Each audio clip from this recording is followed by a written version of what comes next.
Hoje é 26 de julho de 2023 e alguns assuntos estão em voga aqui no país. Claro, a retomada do caso Marielle com a aceleração a partir da participação da Polícia Federal na investigação do caso. Temos também agora a posição do Brasil subindo no ranking dos países de investimento, com segurança no investimento, o que cria uma certa reação da direita. E também o xingamento que o Bolsonaro faz com relação ao Lula, chamando de jumento. Vamos ver como é que essas três coisas aparentemente tão diferentes podem ter um ponto em comum, um nexo que dá para a gente entender a atual situação de tensões que a gente vive no Brasil à espera da solução do nosso país no caminho de acertar o passo dentro do clima da democracia e da correção e da ética. Vamos ver. Começamos por aqui, investimento, que foi publicado pela agência O Globo, hoje, dia 26 de julho de 2023, às 15h47, atualizado às 16h54. Saiba o que falta para o Brasil alcançar o grau de investimento. Para especialistas, o caminho para a retomada do selo de bom pagador ainda é longa. Ou seja, o que é o bom pagador? Quem quer investir no Brasil, ter a certeza de que vai ter retorno deste investimento. Que o que ele colocar de dinheiro aqui, o Brasil, a economia do Brasil, a situação do Brasil, poderá pagar este investimento. E vamos ver então o que é que aconteceu. A elevação da nota de crédito do Brasil pela agência Fitch é uma sinalização positiva para o país e antecipa a possibilidade de atração de mais investimentos a taxas menores no futuro, caso o grau de investimento seja retomado. Para analistas, no entanto, ainda há um longo caminho a percorrer até que o país retome o selo de bom pagador. Ou seja, quem investe aqui no Brasil tem a segurança do retorno do seu investimento. Não vai sofrer calote, não vai sofrer pelo jogo econômico problemas de ter perda deste investimento. Ou seja, vai ter retorno desse investimento. Para que isso ocorra, será necessária a aprovação de novas reformas e a manutenção daquelas realizadas nos últimos anos. Olhem aqui, em 2008, o Brasil ganhou o grau de investimento pela primeira vez em sua história, conferido pela SIP, um movimento que foi seguido pelas demais agências de classificação de risco. Em 2008, quem governava o Brasil era Lula. No entanto, em meio à crise econômica e política iniciada na última década, ou seja, praticamente depois do segundo governo de Dilma, acentuada após o golpe e naturalmente intensificada no governo do Bolsonaro, o país perdeu posições nas classificações de rating das agências. A decisão da Fitch desta quarta-feira coloca o Brasil a 2 notas de retomar o grau de investimento, ou seja, de atrair dinheiro das empresas, dos investidores para o país. Vamos agora para o outro aspecto, aparentemente sem nexo, não é? Advogados deixam defesa de Elcio de Queiroz após delação sobre assassinato de Marielle Franco. Está na Carta Capital, na coluna de política, e foi publicada ontem, dia 25 de julho, às 6h45.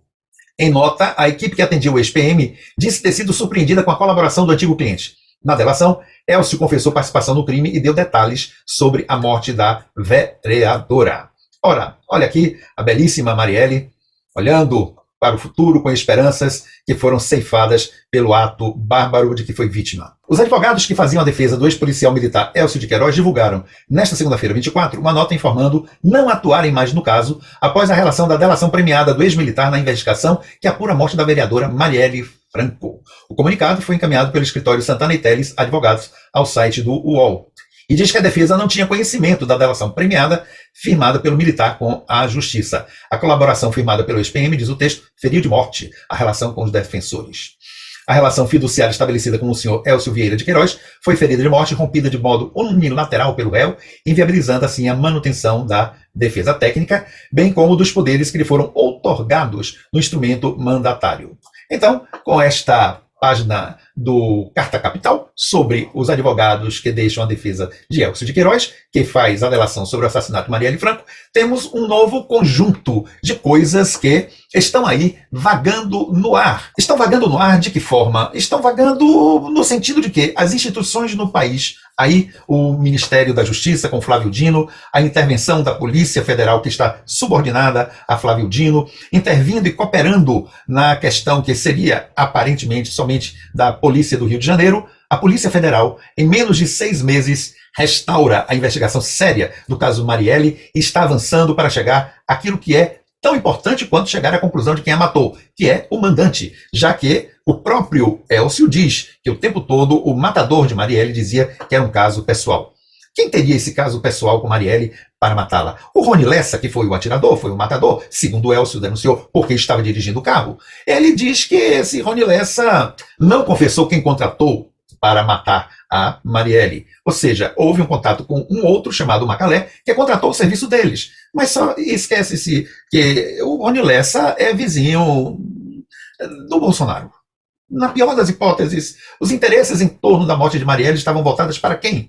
E por que ao longo do governo do Bolsonaro houve intervenção no Rio de Janeiro, nos estamentos do Rio de Janeiro, na própria Polícia Federal, mobilização de gente que tentava investigar seriamente o caso para proteger e acobertar quem? E quantas mentiras se teve em torno deste caso? Por que Bolsonaro inventou o álibi de roubar, ou tirar, ou usurpar, fazendo bloqueio ao processo das investigações, as gravações de um ano da portaria? Por que o Sérgio Moro forçou o porteiro a dizer que tinha cometido calúnia, se ele inicialmente disse a verdade, que inclusive está registrada, que o senhor Elcio, este delatante, tinha chegado lá para ir até a casa 58 do condomínio Vivendas da Barra para o senhor Bolsonaro, a casa do senhor Bolsonaro, indo depois para a casa do Rony Lessa. E quanto à economia, qual é a questão que estamos vendo aí? O Bolsonaro e a direita está alvoroçada, e a mídia oficial, a mídia da Casa Grande também está muito incomodada pelos avanços notáveis que o ministro Haddad, junto com o Ministério do Planejamento, tem conseguido no campo econômico. Ou seja, tirar o Brasil da situação de miséria em que estávamos até 8 meses atrás. Miséria no plano político, miséria no plano internacional, com o país absolutamente descaído na concepção e no conceito internacional.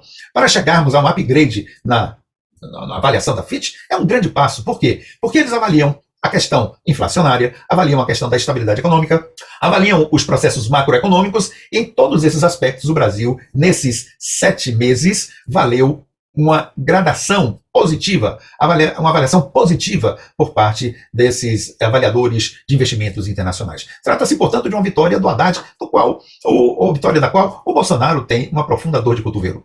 Também tem um profundo medo e uma agressividade, porque vê que cada vez mais o mandante será indicado. E isso talvez não seja interesse dele, não se sabe por quê. Mas também a mídia tem atacado Flávio Dino pela sua coragem de incentivar a Polícia Federal a participar dessas investigações, dizendo que o Ministério da Justiça está intervindo demais e o Flávio Dino quer aparecer. Ou seja, qual é o interesse da mídia em não querer que o caso Marielle seja efetivamente apurado e chegue até ao seu final? E a gente vai entender do porquê dessas questões de fazer com que a gestão de Lula seja tão atacada, o sucesso do Haddad seja escamoteado e a capacidade do Dino em levar à frente certas questões para resgatar a dignidade, a moral, a ética na conduta pública no país seja também atacado por motivos os mais tolos possíveis.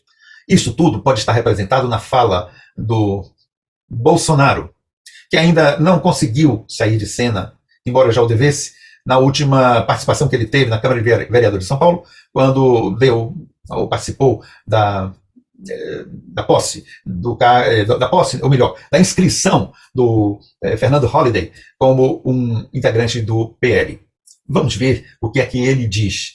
E voltamos para a gente pensar quem realmente é o que ele disse do outro. Leva-se em conta alguns países europeus, países mais do norte. Me interessa eu ou um entreguista na presidência da República? Um analfabeto? Um jumento, por que não dizer assim? Chamar Lula de analfabeto, chamar Lula de jumento, logo este púria, este ser ignóbil que levou o país a um estado de miserabilidade, torna-se uma piada. Não é nenhuma ofensa, é uma piada. Porque o analfabeto e o jumento não necessariamente são aqueles que não sabem ler ou que se assemelham a um animal. Analfabetos e jumentos podem ser pessoas que, psicopatas, fazem a morte de 700 mil pessoas. Mesmo assim, os analfabetos não merecem, nem os jumentos também, estar na mesma linha de apreciação do Jair Bolsonaro. Quem sabe se a besta, não seria melhor. Um abraço e até outra oportunidade.